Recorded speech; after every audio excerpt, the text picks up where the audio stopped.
అబ్బా జ్యోతులు వారాయి సిల్క్స్ కొత్త ఏదో గుళ్ళో అడుగు పెట్టినట్టే ఉంది. ఎంత పెద్ద వెంకటేశ్వర స్వామిని నిలబెట్టారు ఇక్కడ. చాలా కదా. అండ్ నమస్కారం.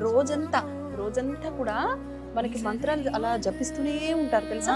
మంత్రోచ్చారణ జరుగుతూనే ఉంటుంది షాప్ లో కూడా. చాలా బాగుంటుంది కదా.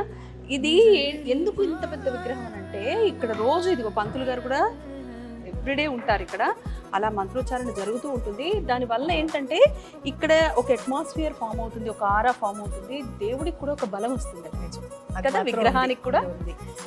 విగ్రహానికి కూడా ఆ శక్తి వస్తుందట. ఆ శక్తే మనకి పెద్ద ఆశీర్వాదంగా ఉంటుంది. సూపర్. అందుకే అంత ఈ వారాహి సిల్క్స్ ఏంటంటే నీకు ఏది చూసినా ఎక్కడ అడుగు పెట్టినా ట్రెడిషన్ ఎక్కువగా కనిపిస్తుంది. అవును, చాలా అసలు ఎంత బాగుందో, చాలా బాగుంది. లోపల రాగానే కూడా అసలు చాలా మంచి పాజిటివ్ వైబ్స్ కూడా ఉంటాయి. చీరలు కూడా అంతే పాజిటివ్ గా ఉంటాయి. పద చూద్దాం. ఇది జూబ్లీ హిల్స్ బ్రాంచ్ కదా. ఇంకా కూకట్పల్లిలో కూడా కొత్త బ్రాంచ్ ఓపెన్ చేయబోతున్నారు. వారాహి అతి త్వరలో ఓపెన్ అవుతోంది. సూపర్. సో చూద్దామా, చీరలు చూద్దామా మరి. లేట్ అయిపోతుంది. స్వామి పెళ్లి, పండుగ, వేడుక ఏదైనా వేదిక మాత్రం ఒక్కటే.